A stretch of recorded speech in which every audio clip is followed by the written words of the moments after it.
नमस्कार,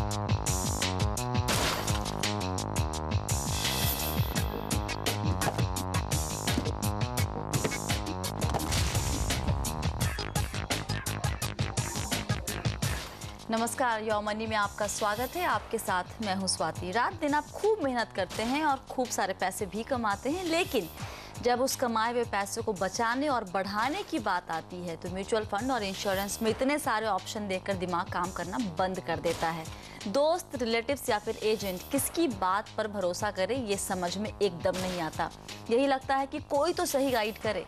बस इसी मोड़ पर आपका साथ देने के लिए आते हैं हम योर मनी लेकर। म्यूचुअल फंड हो या फिर इंश्योरेंस, लोन या फिर क्रेडिट कार्ड, इनसे जुड़े हो कोई भी सवाल देंगे हम जवाब, क्योंकि हमें है आपके पैसों का ख्याल।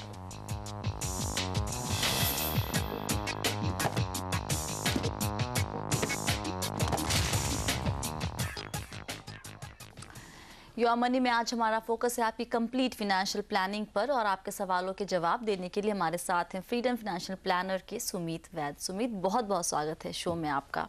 नमस्कार, थैंक यू। चलिए शुरू करते हैं दर्शकों के सवाल जवाब का सिलसिला। सबसे पहले बात करते हैं हेम शंकर झा से, जो बेंगलुरु से हमारे साथ जुड़ रहे हैं। हेम, नमस्कार, क्या सवाल है आपका? नमस्ते स्वाति। नमस्ते हेम। हाँ, मेरा सवाल है, मुझे कुछ शिप इन्वेस्टमेंट चालू करना है। तो मैं करीब 12,000 महीने का मैं दे सकता हूँ शिप में। अच्छा। तो मेरा लॉन्ग टर्म होराइजन है, मुझे कुछ इमीडिएट रिक्वायरमेंट नहीं है। तो मुझे अपने बच्चों के पढ़ाई के लिए कुछ पैसे जमा करने हैं। तो 15-16 साल के बाद उस पैसे का जरूरत होगा। और मेरा दूसरा पर्पस है रिटायरमेंट के बाद थोड़ा कॉर्पस बिल्ड करना। वो थोड़ा थोड़ा जो आप बोल रहे हैं उसको थोड़ा एक फिगर देने की कोशिश करेंगे आप हेम? फिगर मुझे पता नहीं कितना अमाउंट उस टाइम में मुझे लगेगा। फिर भी मतलब अगर आप कुछ एक रफ अमाउंट कितना खर्च कर सकते हैं, मतलब आपकी खुद की कैपेसिटी कितनी होनी चाहिए खर्च करने पे, दोनों पढ़ाई पर भी और रिटायरमेंट के लिए जोड़ने के लिए भी, कितना सफिशिएंट होगा आपके रिटायरमेंट के बाद आपके लिए? मुझे लगता है कम से कम 1.5 करोड़ लगेंगे। 1-1.5 करोड़ रिटायरमेंट के लिए। बच्चों की पढ़ाई पे हम मान के चले 15-15 लाख या 20-20 लाख रुपए। हाँ, something like that, correct. Okay, अभी तक आपकी इन्वेस्टमेंट क्या है हेम, थोड़ा बताइए हमें डिटेल में। अभी मेरा पहले कुछ ट्रेडिशनल पॉलिसीज थी LIC की मैडम, और एक यूलिप था मेरे पास ICICI स्मार्ट किड का। अच्छा। वो दोनों मैंने बंद कर दिया, प्री मैच्योरली मैंने उसको विड्रॉ कर लिया, because those were not meeting my purposes. तो अभी फिलहाल मेरा कुछ भी नहीं है। मेरा एक ही जो मतलब इन्वेस्टमेंट जो जाता है वो है PF में। 12,000 रुपया मेरा महीने का जमा होता है। अच्छा। 6,000 मेरा कंट्रीब्यूशन और 6,000 मेरे एम्प्लॉयर का। ओके, और इसके अलावा आपने एक टर्म प्लान भी लिया हुआ है और आपके पास एक फैमिली फ्लोटर मेडिकल पॉलिसी भी है, राइट? हाँ हाँ, वो सब मैंने अभी रिसेंटली किया है। मैंने एक टर्म प्लान लिया 1 करोड़ का और एक फैमिली फ्लोटर लिया अपोलो में। All right. सुमित, कैसा लग रहा है? हेम शंकर जी ट्रैक पर दिख रहे हैं। इन्वेस्टमेंट अगर छोड़ दीजिए तो बाकी जगह पे ये ट्रैक पर है, बस इन्वेस्टमेंट में थोड़े ढीले पड़ गए हैं। बताइए कहाँ कैसे उसको दुरुस्त किया जाए? स्वाति, आपने बिल्कुल ठीक बोला। ये सिर्फ एक बात मैं बोलूँगा कि थोड़े नहीं, काफ़ी ट्रैक पर हैं। जो हम अमूमन देखते हैं, जिस तरह के हमारे व्यूअर्स हमें क्वेश्चन पूछते हैं, आने वाले सेगमेंट में हम जो बाकी 2 क्वेश्चन देखेंगे उनके कंपेयर में तो हेमशंकर जी ने काफ़ी अच्छी सोच रखी हुई है और डायरेक्शन रखी हुई है, और काफ़ी हमारे जो व्यूअर हैं उनको इनसे सीखना चाहिए। 2-3 चीज़ें मैं हाईलाइट करूंगा सीखने की जो इनमें है। एक तो इनमें क्लैरिटी है, बड़ी क्लियरली ये बोल रहे हैं कि मेरे 2 गोल हैं, बच्चों की एजुकेशन और मेरी रिटायरमेंट। इसको उन्होंने किसी चीज़ के साथ कंफ्यूज नहीं किया है। दूसरी चीज़ इनको समझ में आ गया है कि इंश्योरेंस और इन्वेस्टमेंट 2 अलग चीज़ें हैं। उनको जोड़ के एंडोमेंट और यूलिप के अंदर अपने आप को पूरा इंश्योरेंस लेना ठीक नहीं है। इन्होंने टर्म प्लान लिया 1 करोड़ रुपए का, बहुत अच्छी चीज़ है। बहुत कम लोग करते हैं। इंश्योरेंस को एक्सपेंस की तरह नहीं देखते हैं, अमूमन हम इंश्योरेंस को इन्वेस्टमेंट की तरह देखते हैं, और उस वजह से एक तो हमारे इंश्योरेंस अंडर इंश्योर्ड रहती है, और दूसरा हम जो भी इंश्योरेंस लेते हैं उसके लिए काफ़ी चार्जेस दे देते हैं। इनके साथ वो प्रॉब्लम नहीं है। और तीसरा, इन्होंने प्रोविडेंट फंड के बारे में हाईलाइट किया है, और उसके अंदर अभी आगे जाके जब हम उनका आंसर देखेंगे, रेगुलर 12,000 रुपए इनके लग रहे हैं, और कंपाउंडिंग के लिए बात करी, और रिटायरमेंट में जो ये बात बोल रहे हैं कि 1-1.5 करोड़ काफ़ी रहेंगे, वो एक छोटी सी चीज़ है जो हम हेमशंकर जी को बोलना चाहेंगे कि वो काफ़ी कम अमाउंट है। इन्फ्लेशन को अगर आप देखेंगे तो 1-1.5 नहीं, कम से कम 4 करोड़ रुपए चाहिए, बिकॉज अगर आप अपना एक्सपेंस देखें मंथली, वो 30,000 का है। अगर उसको आपको रिटायरमेंट के बाद हेमशंकर जी, अगर आपने 40 साल है आपकी उम्र के और जिसके अंदर हर महीने आपको 30 से 40 हज़ार रुपये चाहिए, तो हमारी कैलकुलेशन के हिसाब से आपको 4 करोड़ रुपए चाहिए होगा। अगर आप इनका हम पूरा प्लान देखते हुए नीचे आए स्वाति, सबसे अच्छी चीज इनको करनी पड़ेगी या शुरुआत में वो अपनी इमरजेंसी प्लानिंग के लिए, इनके पास 3 लाख रुपए का फिक्स डिपॉजिट है, उसमें से ये 1.5 लाख रुपए उसको इमरजेंसी प्लानिंग के लिए या इमरजेंसी फंडिंग के लिए रख सकते हैं अगर कुछ इनको जरूरत पड़े एकदम। उसके बाद उनके बच्चों की एजुकेशन के लिए, तो इनके 2 गोल हैं, एक चिल्ड्रंस एजुकेशन 15 साल के बाद 2026 में और एक 18 साल के बाद 2029 में। हमने अज्यूम किया कि 10 लाख रुपए एजुकेशन में अगर ये आज रखें और उसको 6% की अगर इन्फ्लेशन लगा के हम इसको इन्फ्लेट करें तो इनके लिए काफी रहेगा एजुकेशन प्लानिंग के लिए in terms of starting it up. और उसको अगर देखें तो अगर ये SIP करें अपनी एक बच्ची की एजुकेशन के लिए 6,000 और दूसरे के लिए 5,000 रुपए की हर महीने, और उसको प्रोग्रेसिव वे में एसेट एलोकेशन को चेंज करते जाएं, शुरू करें 80% इक्विटी फंड में, 20% डेट फंड में, और आने वाले टाइम में जैसे जैसे इनका गोल पास आए उसको इक्विटी को कम करते हुए डेट को बढ़ाते चले जाएं तो इनके गोल अचीव हो सकते हैं। ओके, हेमशंकर जी आप हैं हमारे साथ? हाँ स्वाति। हेम जी ये बताइए कि आपने बच्चों की पढ़ाई का तो गोल रख लिया, बच्चों की शादी का क्या? आपका मतलब आपका बेटा है या बेटी? बेटी है एक। तो उसकी शादी का भी एक गोल लेके चल सकते हैं हम, इसमें हम ऐड कर सकते हैं, राइट? हाँ उसको ऐड कर सकते हैं मैडम। अभी कितनी उम्र है, क्या उम्र है बच्ची की? अभी 3 साल की है बेटी और मेरा एज 31 ईयर्स है। ओके, तो एक गोल और इनका देखिए यहाँ बैठे बिठाए बन गया, बेटी की शादी। बिल्कुल, उसके लिए भी अच्छे खासी रकम की जरूरत पड़ेगी जरूर। हाँ बिल्कुल पड़ेगी, मगर मैं एक फाइनेंशियल प्लानर की हैसियत से हेमशंकर जी के साथ सहमत हूँ। जब शुरू में उन्होंने ये गोल नहीं रखा अपना, यूजुअली हम देखते हैं इंडिया में हम बड़े इमोशनल पेरेंट्स होते हैं और कई बार हमने देखा है कि अपने बच्चों की शादी के लिए, खासकर लड़कियों की शादी के लिए, हम इतने ज़्यादा इमोशनल हो जाते हैं कि जितनी हमारी हैसियत है उससे ज़्यादा पैसा खर्चते हैं, और स्वाति वो ज़्यादातर पैसा हमारी रिटायरमेंट कॉर्पस से निकल के आता है। और आप ये सोचिए कि आपने शादी में बहुत पैसा खर्च दिया 10-12 लाख रुपए का, मगर जो आपकी रिटायरमेंट के 40 साल हैं उसमें आपके पास उतना पैसा नहीं बचता कि जिस तरह से अपनी जिंदगी को आप आराम से काट पाए। मैं तो काफी हद तक यही बोलूंगा, अभी उनके लिए ये गोल पॉसिबल नहीं है शादी का, बिकॉज अगर आप उनकी सेविंग्स देखें जो इनकम माइनस एक्सपेंस है वो 12,000 रुपए की है, और अगर उनके 2 गोल लगाए हम बच्चों की एजुकेशन और साथ में उनकी रिटायरमेंट की, तो उनके पास अभी मार्जिन नहीं बचता है मैरिज के लिए। आने वाले टाइम में जब उनका इनकम लेवल बढ़े या उनके एक्सपेंसेस कम हो या कोई बोनस मिले या कोई नई एक सडन इनकम आए, उसको वो उस काम के लिए यूज कर सकते हैं और आर्टिकुलेट कर सकते हैं। बट एज ऑफ नाउ आप एजुकेशन और रिटायरमेंट की तरफ फोकस रखिए। और खासकर रिटायरमेंट में आप एक चीज जरूर देखिए कि आपने जो PF का इन्वेस्टमेंट कर रहे हैं, एम्प्लॉइज प्रोविडेंट फंड इन्होंने बताया है, और उसमें हम एज्यूम कर रहे हैं कि 8.5% से आप ग्रो करेंगे, तो वही कॉर्पस अगर आप 4 करोड़ रुपए आपको रिटायरमेंट के लिए चाहिए, तो उसमें से आधे से ज्यादा 70 to 80% कॉर्पस उसी से निकल आएगा आपका। इससे बढ़िया बात और क्या हो सकती है? 3 करोड़ के आसपास का कॉर्पस रिटायरमेंट में आपका एम्प्लॉइज प्रोविडेंट फंड से निकल के आएगा। इसलिए कंपाउंडिंग अपने आप में एक मैजिक है और उसको हमें यूटिलाइज करना चाहिए। कई बार हम देखते हैं एम्प्लॉइज प्रोविडेंट फंड में स्वाति कि लोग नौकरी छोड़ते हैं, जब छोड़ते हैं तो उनके पास पैसा आता है और उसे कंज्यूम कर लेते हैं और वो फिर से शुरू करते हैं। कंपाउंडिंग का मैजिक खत्म, आपका जो ओवरऑल सेविंग्स है या इन्वेस्टमेंट है उतनी नहीं बढ़ेगी। तो रिटायरमेंट के लिए इनको 6,500 की SIP चाहिए, वही प्रोग्रेसिव एसेट एलोकेशन में 80% इक्विटी 20% डेट। हमारे जो फंड रिकमेंडेशन है इनके लिए वो फंड है ICICI approve focus blue chip, हमारा रिकमेंडेशन है DSP ब्लैक रॉक इक्विटी, हमारा रिकमेंडेशन है IDFC प्रीमियर इक्विटी, और उसके अलावा वो HDFC के थोड़े बहुत इक्विटी फंड देख सकते हैं। फिक्स्ड इनकम साइड में एक हमारा सबसे फेवरेट फंड है जो हर शो में आके हम बोलते हैं, Birla sun life dynamic bond fund, काफी अच्छा फिक्स्ड इनकम फंड है, उसकी तरफ फोकस कर सकते हैं। 80% equity 20% fixed income, compounding is a magic, इस चीज को प्लीज याद रखिए। ऑलराइट, तो हेम जी सारे डाउट्स क्लियर हो गए आपके? हाँ मैडम क्लियर हो गए। चलिए, तो उन्होंने सर ने 3-4 फंड का नाम बोला है, आपकी स्क्रीन पर वो चारों नाम आपकी स्क्रीन पर दिख रहे हैं, और रात में 11 बजे शो का रिपीट टेलीकास्ट होता है, उस वक्त भी चाहे तो ये नाम वहाँ नोट कर सकते हैं। मैं आपकी फ़ायदे के लिए, आपकी सहूलियत के लिए एक बार फिर से बता देती हूँ, आप लिख लीजिए ICICI focused blue chip, DSP equity fund, IDFC premier equity fund, Reliance gold fund और Birla sun life dynamic bond fund. ये 5 फंड आप लिख लीजिए और इनमें निवेश शुरू कीजिए। वक्त है एक ब्रेक का, लेकिन ब्रेक पर जाने के पहले आपको हम बता दें कि आप योर मनी को अब फेसबुक पर भी फॉलो कर सकते हैं। आप फेसबुक में लॉगिन कीजिए और सर्च विंडो में जाकर योर मनी टाइप कीजिए। आप वहां पर योर मनी के पुराने एपिसोड्स भी देख सकते हैं, साथ ही अपना सवाल भी वहां हमें पोस्ट कर सकते हैं।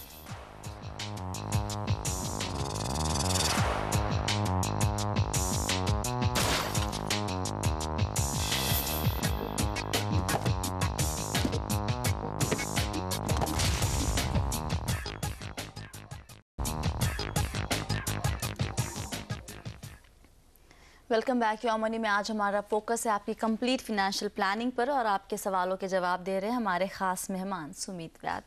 अगला सवाल लेते हैं, जबलपुर से प्रदीप कुमार सिंह हमारे साथ जुड़ रहे हैं। प्रदीप जी नमस्कार, क्या सवाल है आपका? Good evening ma'am. Good evening sir. Good evening. Good evening Pradeep. Ma'am मेरा पहला कि मेरे जो गोल्स है मैम वो तो मेरा है रिटायरमेंट प्लानिंग के लिए मैं वन चाहता हूँ जी। मेरी जो डॉटर है उसके लिए मुझे एजुकेशन के लिए 30 लाख रुपए चाहिए आफ्टर 20 ईयर। अच्छा। 25 ईयर उसकी मैरिज के 30 लाख चाहिए मुझे और 22 ईयर में मुझे होम के लिए मुझे 1 करोड़ चाहिए। टोटल होते हैं 2 करोड़ 60 लाख मैम। अच्छा। तो मैम मेरा म्यूचुअल फंड में जो इन्वेस्टमेंट है मैम वो HDFC टॉप 200 फंड में 1000 कर रहा हूँ, HDFC इक्विटी फंड में 1000 और रिलायंस गोल्ड सेविंग फंड में 1000 और रिलायंस ग्रोथ फंड में 1000। अच्छा। क्या मुझे 6000 और करना है म्यूचुअल फंड में इन्वेस्टमेंट? ओके। तो मैं सर 10,000 पर मंथ के हिसाब से मुझे 2 करोड़ 60 लाख आफ्टर 25 ईयर तक मिल पाएंगे या नहीं? अगर नहीं मिलते हैं तो और मुझे कितना इन्वेस्टमेंट करना होगा? Okay alright. 10,000 कुल निवेश कर सकते हैं, 4,000 4 फंड में कर रहे हैं। लक्ष्य बहुत क्लियरली आपने कहा था, भली शादी को आप इनिशियल फेज में गोल बनाना आपके हिसाब से शायद फीजिबल भी नहीं होता बहुतों के लिए और बाद में करें तो भी चल सकता है, लेकिन जो हमारी टिपिकल इंडियन मेंटालिटी है वहाँ पर हम किसी भी पेरेंट्स को बच्चे की शादी के हम ये बोले कि आप चिंता मत कीजिए, उसको आप बाद में प्लान कीजिएगा, तो ये थोड़ा सा अजीब सा हो जाएगा। तो आप ये पूरे गोल को देखिए और उसके बाद बताइए 10,000 में क्या इनके सारे गोल्स पूरे हो पाएंगे? जरूर स्वाति, और मैं आपका पहले जो शादी वाली डिस्कशन थी उस पर थोड़ा सा समय लगाऊंगा। मैं कभी ये एडवाइस नहीं करूंगा कि आप शादी की प्लानिंग ना कीजिए या गोल ना प्लान कीजिए। मैं सिर्फ ये एडवाइस करता हूं अपने दर्शकों को कि इमोशनल डिसीजन मत लीजिए लाइफ में, रैशनल डिसीजन लीजिए। ज़्यादातर हम इंडियन फैमिलीज में ये देखते हैं कि लोग अपनी रिटायरमेंट के बारे में जब प्लानिंग करते हैं तो बोलते हैं कि हमारे बच्चे हमारी रिटायरमेंट है, ये हमारा लड़का हमारी रिटायरमेंट है, ये लड़की हमारी रिटायरमेंट है, और अपनी जो जितनी जमा पूंजी है उसको वो उनकी एजुकेशन और उनकी शादी पे खर्च देते हैं, और बाद में उनको जाके पता चलता है कि बच्चे अपनी लाइफ में बिजी हैं और हमारे पास रिटायरमेंट के लिए कुछ पैसा नहीं बचा है। रिटायरमेंट ये आपका मौका है जिंदगी का जिसे आप अच्छी तरह से एंजॉय करना चाहिए। क्योंकि आप इमोशनल डिसीजन लेते हैं, आपके पास पैसा नहीं बचता है, आप अपने बच्चों पे रिलाई करते हैं जो कि एक तरफ आपकी ईगो को हर्ट करता है, तो जिस तरह से अमूमन आपको जिंदगी जीनी चाहिए खुशी से वो कई बार नहीं हो पाती है। यही एडवाइस है। जरूर प्लान कीजिए, सेविंग्स कीजिए और इन्वेस्ट कीजिए। शादी का गोल एक अच्छा गोल है बट रिटायरमेंट की जगह नहीं। वापस आते वक्त प्रदीप जी के अगर हम गोल की तरफ जाएं तो इनकी भी रिटायरमेंट से शुरू करते हैं। प्रदीप जी ने बड़ा क्लियरली हमें बोला हमें 1 करोड़ रुपए चाहिए, तो मैं उस पर जरा हाईलाइट करूंगा कि 1 करोड़ जब चाहिए आपको रिटायरमेंट में, स्वाति, रिटायरमेंट का 2 अप्रोचेस होती हैं यूजुअली प्लान करने की, या इनकम रिप्लेसमेंट या एक्सपेंस रिप्लेसमेंट। तो इनकम रिप्लेसमेंट है कि मेरी रिटायर होने से पहले मान लीजिए 10,000 रुपए की महीने की इनकम है, पोस्ट रिटायरमेंट मेरे पास इतनी सेविंग होनी चाहिए कि 10,000 आते रहे। हो सकता है आप बोलें कि मेरा एक्सपेंसेस 5,000 रुपए महीने का है, मेरे पास इतनी सेविंग्स होनी चाहिए कि रिटायरमेंट के बाद ये मेरे जो 5,000 के एक्सपेंस है ये निकलने चाहिए। ज्यादातर लोगों को एक्सपेंस रिप्लेसमेंट प्लान करना चाहिए रिटायरमेंट में, इनकम नहीं। अच्छा। बिकॉज काफी मुश्किल होता है इनकम को प्लान करना। अगर आप एक्सपेंस रिप्लेसमेंट की अप्रोच लेके चलते हैं तो ये जो 1 करोड़ का क्वेश्चन उन्होंने प्रदीप जी ने बोला, मैं सहमत नहीं हूँ उससे। हमारे पास अभी डेटा नहीं है। प्रदीप जी अगर कभी डेटा मिले आप मेल कीजिए स्वाति जी को, हमें डेटा देंगे। हम आपको आज की इन्फ्लेशन को देखते हुए बोल सकते हैं 1 करोड़ रुपए आपके लिए बहुत कम लगेंगे, क्योंकि जैसे जैसे मेडिकल साइंसेज एडवांस हो रही हैं आपकी जो लॉन्जिविटी है, आपकी लाइफ की जो लाइफ पूरी ओवरऑल है वो बढ़ती जा रही है। अगर आप रिटायरमेंट के बाद मान लीजिए आप 55 पे रिटायर होते हैं और 80 साल की उम्र तक जीते हैं, आपके पास 25 से 30 साल है, हर महीने आपको उतना ही एक्सपेंस चाहिए जितना आप अभी करते आए हैं उस टाइम करेंगे। उसके लिए आपको 1 करोड़ रुपए काफी कम पड़ेंगे। ये मेरा एक नजरिया है आपको बताने का। आपके गोल की तरफ चलते हैं। आपने बोला कि क्या ये 25 साल में जितनी आपकी सेविंग्स है आपके गोल पूरे हो जाएंगे? बिल्कुल पूरे हो जाएंगे। क्यों? क्योंकि मैजिक जो है वो कंपाउंडिंग में, मैं हर बार बोलता हूं कंपाउंडिंग में। डॉटर्स गोल 2031 में आपको 30 लाख रुपए चाहिए। इसके लिए अगर आप SIP अमाउंट 1,500 रुपए महीना करें और इसको हर साल 10% से बढ़ाएं, बिकॉज आपकी इनकम बढ़ती है तो आपकी सेविंग बढ़ती है। और इसे aggressive asset allocation 80% equity 20% fixed income में दिखाएं तो आपका ये गोल अचीव हो सकता है। डॉटर्स मैरिज 2036 में जिसमें अगेन आपको 30 लाख रुपए चाहिए। इसके लिए अगर आप 700 रुपए की सिप करें और इसको 10% से साल में बढ़ाएं, जो कि काफी डुएबल है, आप आराम से गोल अचीव कर सकते हैं। 80% डेट, सॉरी 80% इक्विटी, 20% डेट में। हाउस के लिए 2033 में आपको 1 करोड़ का घर खरीदना है, उसके लिए आपको 4,500 रुपए की SIP करनी पड़ेगी, और उसको अगर वही 80% इक्विटी, 20% डेट में। और अपनी रिटायरमेंट जो 2033 के लिए आपने 1 करोड़ बोला है, उसके लिए आपको 3,800 रुपए की। ओके, यहाँ पर एक सवाल है सुमित। हाँ जी, दोनों ही गोल 2033 के लिए रखें, घर खरीदना भी और रिटायरमेंट भी। हाँ जी, अप्रोच भी आपने रखा है, अग्रेसिव बोला है रखने के लिए, लेकिन दोनों रकम में क्यों फर्क है? एक 4,500 रुपए है और एक 3,800 रुपए है। प्रोग्रेसिव एसेट एलोकेशन का नजरिया होता है। प्रोग्रेसिव एसेट एलोकेशन खासकर रिटायरमेंट की तरफ हम काफी ये ध्यान रखते हैं कि जैसे जैसे आपका गोल नजदीक आता जाए, आप उसे जल्दी रिस्की एसेट से कंजर्वेटिव एसेट की तरफ मूव कीजिए। बिकॉज रिटायरमेंट, अगर खासकर आप यूएस का एग्जाम्पल लें, आप अगर रिस्की एसेट में ज्यादा देर तक रहेंगे, इक्विटी वगैरह में, तो हो सकता है आपके रिटर्न को इम्पैक्ट करे। इसलिए रिटायरमेंट का गोल आपका डिफरेंट अमाउंट का है। और साथ में हाउसिंग के लिए एक और मेरा एडवाइस रहेगा कि आप लोन की तरफ ध्यान रखें। अगर 1 करोड़ रुपए चाहिए आपको हाउसिंग में, हो सकता है 50 लाख का लोन मिल जाए आपको। खत्म करने से पहले जो फंड आपको देखने चाहिए वो है Pru ICICI focus blue chip equity fund, DSP equity fund, IDFC premier equity fund, और डेट में Birla sun life dynamic bond fund. आपके पास HDFC के फंड है, अच्छे फंड है, मगर ऑफ लेट काफी बड़े हो गए हैं, उनको देख सकते हैं। रिलायंस गोल्ड फंड अच्छा है, उसे आप देख सकते हैं। बाकी सब फंड को आप चेंज कर लीजिए।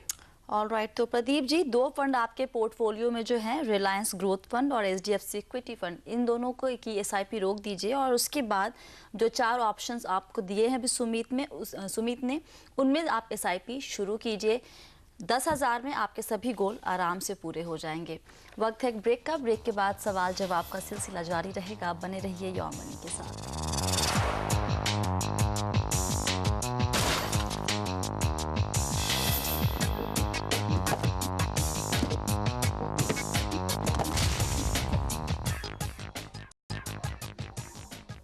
योर मनी में आपका एक बार फिर से स्वागत है। लेते हैं अगला सवाल। मसूरी से पवन लखेरा हमारे साथ जुड़ रहे हैं फोन लाइन पर। पवन जी नमस्कार, क्या सवाल है आपका? मैडम नमस्कार मैम, ये कुछ मैंने आपको एक मेल भेजा था, उसमें सारी की सारी डिटेल अपनी भेजी हुई है मैंने।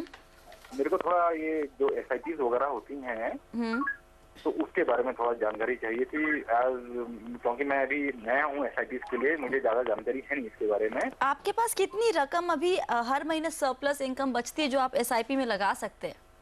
Ma'am at presently I can invest around 5,000। Okay, इनके पोर्टफोलियो में सुमित इंश्योरेंस पॉलिसीज बहुत ज्यादा हैं, और SIP तो खैर एकदम ही नहीं है। डायरेक्टली मार्केट में थोड़ा बहुत पैसा ये जरूर लगाते हैं। इमरजेंसी फंड भी है इनके पास, मेडिक्लेम भी है, टर्म प्लान लेना चाहते हैं। तो क्विकली इनको बताइए कि इन्हें कहां पर क्या फिक्स करने की जरूरत है। सबसे पहले पवन जी, अगर आप अपनी इंश्योरेंस पोर्टफोलियो को देखें, आपके पास टोटल जो अगर प्रीमियम है वो बहुत ज़्यादा प्रीमियम आप साल का पे कर रहे हैं, आपकी सारी ज़्यादातर सेविंग्स उसमें ही जा रही है, और उस प्रीमियम में तकरीबन आपको सिर्फ 5 लाख का इंश्योरेंस कवर मिल रहा है, जो कि एक बहुत ही इनसफिशिएंट कवर है। इन अदर वर्ड्स, आप एक बहुत बड़े रिस्क पे बैठे हैं। तो सबसे पहला काम तो आप ये कीजिए, जाके एक अच्छा टर्म कवर लीजिए, मिनिमम 1 करोड़ रुपए का, नहीं तो किसी एक अच्छे फाइनेंशियल प्लानर के साथ बैठ के कैलकुलेट कीजिए, और इन पॉलिसीज को चेक करवाइए कि इनको कंटिन्यू रखना है या आपने नहीं रखना है। दूसरा, आगे चलते हैं। अगर आपके फाइनेंशियल प्लान या जो आपका क्वेश्चन है उसमें आपने गोल्स आर्टिकुलेट नहीं किया आपने कि किस पर्पस के लिए आप सेविंग कर रहे हैं, या क्या वो अमाउंट है, या क्या वो टाइम होराइजन है जिसके अंदर आपको वो पूरा करना है, उनको आप हाईलाइट कीजिए। उससे ही आपको एक अच्छा SIP ट्रैक करने का मौका मिलेगा। अगर आप SIP करना चाहते ही हैं तो आप उन गोल के साथ अगर बनाएं तो अपने आप SIP एक 5 साल प्लस के गोल के लिए कुछ बनाएं कि आपको वेल्थ इंक्रीज करनी है, एजुकेशन के लिए गोल चाहिए, और उसको 80% इक्विटी और 20% डेट में डाल के उसको पूरा करें। 80% इक्विटी के लिए जो फंड हम आपको रिकमेंड करेंगे वो है DSP BlackRock equity fund, IDFC premier equity fund, HDFC का top 200 fund, ICICI pru focus blue chip fund. ये इक्विटी के फंड रहेंगे, इनमें से आप चूज करके किसी भी 2 फंड को पिक कर सकते हैं। और साथ में डेट साइड में बिरला सन लाइफ का डायनेमिक बॉन्ड फंड, जो कि काफी एक अच्छा फंड है। 80% इक्विटी, 20% डेट, 5,000 रुपए की रेगुलर SIP कीजिए। हर साल अगर इसको इंक्रीज कर पाएंगे प्रोग्रेसिव वे में, आपके लिए काफी अच्छा रहेगा। एक बार अगर इंश्योरेंस पोर्टफोलियो को रिव्यू करते हैं कि जो आपका साल का प्रीमियम है उसे कम करें अगर आप, तो आपका वो अमाउंट भी SIP में जा सकता है, which will help you in compounding. Alright, तो पवन जी, आप एक टर्म प्लान पहले ज़रूर लीजिए, देख लीजिए आपकी आमदनी और खर्चा कितने हैं, और अगर कुछ भी समझ में ना आए तो आपकी आमदनी का एटलीस्ट 10 से 15 गुना जो सालाना आमदनी है उतने का कवर आप ज़रूर लीजिए। इन्वेस्टमेंट जो पॉलिसी आपने ऑलरेडी ले रखी है उसे बीच में तोड़ने का मतलब अभी नहीं बनता है, क्योंकि आप उस पर काफ़ी नुकसान हो जाएगा। कंटिन्यू कीजिए उसको, लेकिन अभी जो आप 5,000 रुपये और निवेश करना चाहते हैं, जो आपके सामने आपकी स्क्रीन पर ऑप्शंस आपको दिए हैं सुमित ने, आप उनमें निवेश करना शुरू कीजिए। और आगे जब सैलरी बढ़ती है तो जो एडिशनल पैसा आएगा घर में उसको आप म्यूचुअल फंड में ही निवेश करें तो बेहतर होगा। और पॉलिसी चेक करवाएं एक बार, मतलब कि वो क्या उनका हर्ष हो सकता है, क्या उनका एक्सपेंस रेशो है। ऑलराइट, तो बहुत बहुत शुक्रिया सुमित आज सभी सवालों के जवाब देने के लिए। और फिलहाल योर मनी में इतना ही। आप बने रहिए CNBC आवाज़ के साथ। नमस्कार।